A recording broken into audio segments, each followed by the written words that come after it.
সাব্বাস ইংরাজি কি? Well done. ভালো করেছো এর ইংরাজি কি?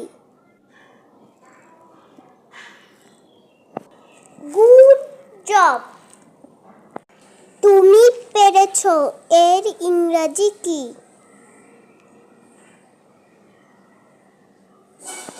You did it.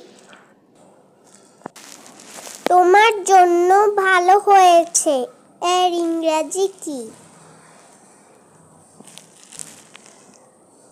Good for you. দারুণ এর ইংরাজি ড্যাশ ইজ গ্রোথ। খুব ভালো এর ইংরাজি কি? Wash do go.